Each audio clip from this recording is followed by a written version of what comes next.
태형건설발 위기, 금융 불안 위험합니다. 그 단서가 있을까요? 있습니다. 이 지표를 한번 보시죠. 11월 금융 불안 지수입니다. 19.3입니다. 한국은행에서 발표하는 게 금융 불안 지수거든요. 19.3이라는 숫자는요, 거의 말입니다, 위험 단계로 점점 다가가고 있는 숫자입니다. 이거를 한번 보세요. 예. 지난 5월까지만 하더라도 금융 불안 지수가 17까지 떨어졌습니다. 그러던 것이 지금 6월, 7월, 8월, 9월, 10월 거치면서 11월 달에는 19.3이 됐습니다. 그런데 이 19.3에는요, 태형건설의 위기가 포함이 돼 있지 않습니다. 태형건설의 위기가 포함이 되면 금융불안지수가 더 커질 거라는 것이 전문가들의 진단입니다. 올 1월에 말입니다, 22.2까지도 올라갔었고요. 지난 코로나19 때 말입니다, 그때도 24.5까지 올라갔거든요. 24가 위험 단계입니다. 24.5까지 올라갔고요. 작년 10월에는 23.4까지 올라갔습니다. 그러니까 19.3이라는 숫자는 24.5나 23.4보다는 낮은 단계지만 주의라고 이야기하는 8보다는 월등히 높은 숫자고요.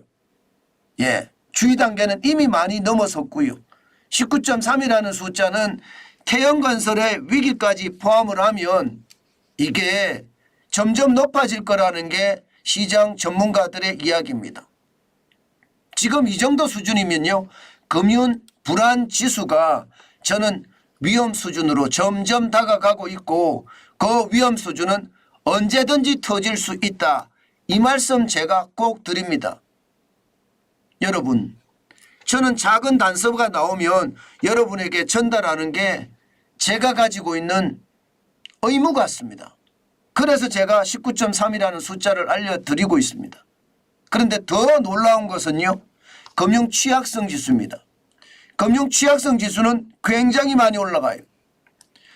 지난 2분기보다가 43.1이었으니까 떨어졌어요. 41.5로 떨어졌지만 장기평균 2007년 1월부터 2023년 2분기까지 장기평균 39.1보다는 여전히 높습니다. 이 금융 취약성 지수라는 게 자산 가격이나 신용에 대한 축적도나 금융기관의 복원력이나 이런 거 금융과 관련된 39개의 지표를 표준화해서 산출하는 것이 이게 금융 취약성 지수거든요. 숫자가 높으면 높을수록 굉장히 나쁩니다. 한국은행에서 금융 취약성 지수를 집계를 하는데 상황이 그렇게 좋지는 않습니다. 1997년이죠. IMF 외환위기 때 1997년 11월을 100으로 기준으로 잡고요. 지금 실제 시장의 위험을 보고 있는데 글로벌 금융위기 때는 73.6이었습니다. 그때보다는 41.5니까 낮아요. 그렇지만 이 수치가 태형건설의 위기와 동시에 이 수치가 어떻게 바뀔란지 지금 시장은 굉장히 두려워하고 있습니다. 2020년에도 45.9였거든요. 코로나19 때 말입니다. 그러던 것이 2021년에 59.2까지 올라가고요. 심지어 2021년 2분기에는 59.4까지 올라가면서 불안감을 굉장히 키웠었어요. 그러다가 작년에 말입니다, 46까지 떨어지더니요. 올해는 1월에 48.1, 1분기에, 2분기에 43.1, 그리고 3분기에는 41.5까지 지금 기록을 하고 있습니다. 떨어졌긴 하지만요, 시장에는요, 태형건설이 트리거가 되지 않겠느냐 하는 그런 전망까지 나오고 있었어요. 지금 시장은 바짝 긴장하는 분위기입니다. 여러분도 알다시피 대한민국의 부채 장난 아니거든요. 가계부채가 심각합니다. 떨어졌긴 하지만 2023년 9월 말 기준으로 101.4%예요. GDP 대비니까 한 나라 국민이 생산하는 총액보다 가계부채가 많다는 겁니다.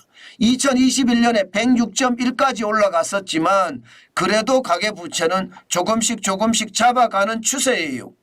그죠? 그러나 임계치가 일반적으로 80%거든요. 80%보다 훨씬 높기 때문에 가계부채의 임계치는 금융 불안으로 이어질 수 있는 그런 최악의 상태는 맞습니다. 그러나 떨어진다는 것에 약간의 안심을 놓을 수도 있겠지만요. 기업 부채를 보면 그렇지도 않습니다. 기업은 지금 최악입니다. 여러분 보시는 것처럼 글로벌 금융 위기 때보다도 월등하게 높고요. IMF 외환위기 때 108.6보다도 지금 125.6으로 엄청나게 높습니다. 이게 높으니까 금융 불안은 더 커진다 이렇게 이야기합니다. 실제로 말입니다. 실제로 태영 건설 이것이 말입니다. 건설업계 전체로 위기가 확산이 되고 협력업체로 전이가 됐을 때 기업의 부채 비율은 더 커질 수 있고요. 이게 너무 커지니까 문제라는 겁니다. 여러분 보시다시피 9월 말 현재 125.6입니다. 125.6. 그러니까 그 충격의 도가 굉장히 크다고 이야기할 수가 있죠. 게다가 말입니다. 가계부채 비율하고요. 기업 부채 비율을 다 합치면 어떻게 되나요? 이게 227까지 되거든. 227. 가계부채 비율이 101.4죠. 기업부채 비율이 125.6입니다. 그러면 이 두 개를 합쳤을 때 227%입니다. 한 나라 국민이 생산하는 총액의 가계부채, 기업부채를 따지니까 2.3배가 된다는 거. 2.3배. 부채 공화국이라는 뜻이고요. 부채가 폭발할 위험이 굉장히 크다는 겁니다. 한 나라 국민이 1년 동안 생산해도 이게 가계부채도 못 갚고 기업부채도 못 갚는다는 이야기니까 그 상황은 얼마나 심각한지 저는 여러분 보일 수 있다고 생각합니다. 지금 정부가 태영건설이 무너지고 나서요.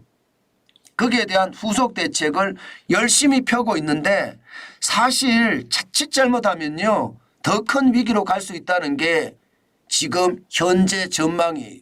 안 그래도 기업 부채 비율이 높은데 여기다가 태영건설까지 만약에 여기다 엎으면 충격이 더 커지겠죠. 게다가 말입니다. 가계부채 비율도 마찬가지입니다. 태영건설에서 분양한 업체들 수분양자들이 굉장히 많습니다. 수분양자들이 적어도 12,000명을 넘어서거든요. 그러면 그 수분양자들이 또 말입니다. 개인적인 금융위기를 겪을 수가 있겠죠. 그것이 시장에 전체로 전이 됐을 때는 업계, 기업에서도 부채가 심각해질 수가 있고요. 가게에서도 부채가 심각해질 수가 있습니다. 그렇기 때문에 금융불안 위험은 더 커진다. 제가 그렇게 말씀을 드리는 거고요. 전체 규모를 보더라도 말입니다. 이게 국제결제은행에서 민간 부채에 대한 어떤 상황을 짚어준 모양새인데요. 지금 보시다시피 2023년 1분기가 4,879.7조 원입니다. 그러니까 4,879조 7천억 원이라는 뜻이죠. 가계부채는 조금씩 줄어나갑니다. 1분기가 2,206조 천억 원이잖아요. 그러나 기업부채는 2,673조 6천억. 2분기 3분기 겹치면서 이거 더 많이 늘어나겠죠. 지금 늘어날 거라고 보고 있습니다. 이대로라면요. 그냥 민간 부채만 5천조가 넘을 거라는 건 확실해 보이고요. 여기에다 정부 부채 1,000조까지 합치면 6천조가 넘어질 거라는 건 사실이 됩니다. 그러면 여러분 금융 불안이 괜찮을까요? 저는 괜찮다 이렇게 단정적으로 말하는 것은 진짜 어렵다고 봅니다. 정부가 어떻게 대처하느냐에 따라서 이 금융 불안은 더 줄어들 수도 있고요. 아니면 더 증폭될 수도 있습니다. 그만큼 말입니다. 살얼음판이라는 겁니다. 예, 그래서 제가 여러분들에게 투자는 진짜 조심하셔야 된다. 지금 언제 어느 때 어떻게 터질지 모른다. 내가 전업 투자자라면 뭐 치고 빠지는 전략으로 투자를 할 수 있겠지만 내가 이게 증권 투자 전문가라면 치고 빠지는 전략 가능하다는 이야기예요. 그러나 우리처럼 말입니다. 생업에 종사하면서 주식을 가끔 투자해서 이익을 얻으려고 하는 사람들에게는 자칫 잘못하면 최악이에요. 저는 여러분들에게 계속 말씀을 드려요. 시장이 나쁠 때는 주식시장은 좀 안 들여다봤으면 좋겠다. 그 말씀 말입니다. 지금은 롤러코스터 장세가 문제가 아닙니다. 언제 어느 때 어디서 부채가 폭발할지 모르는 그런 절체절명의 어떤 저는 상황이라고 생각합니다. 절체절명의 상황에서는 정중동이 답입니다. 투자보다는요 지켜보는 겁니다. 그러면서 나는 생업에 열심히 종사하면서 현금을 쌓아가는 것 그것만이 정답이다. 저는 그렇게 결론을 내겠습니다. 금융불안지수가 커진다는 것 금융불안에 대한 것은요 이제 건설사가 무너졌으니까 이제 시작이라고 보는 거죠. 건설사가 무너지면서 무더기로 무너지면 이금융권까지 확대가 될 수 있고요. 이금융까지 확대가 되고 나면 1금융권도 충격을 받을 수 있다. 저는 이 이야기거든요. 만약에 1금융까지 충격을 받는 것을 내환위기라고 합니다. 저는 그 내환위기가 대한민국에 일어나지 않는다. 저는 그렇게 생각하지 않습니다. 반드시 각자 도생이 중요한 게 아니에요. 지금은 각자 도생은 당연한 거고요. 시장을 아주 냉철하게 쳐다봐야 되는 그런 시점이다. 그 말씀 중복해서 올립니다. 그만큼 상황이 지금 달라지고 있다는 것 저는 심각하게 받아들이고 있거든요. 때문에 여러분 시장을 지독하게 보는 것도 잊지 마시고요. 경계감을 아주 강하게 가져야 되는 것도 잊지 말았으면 좋겠습니다.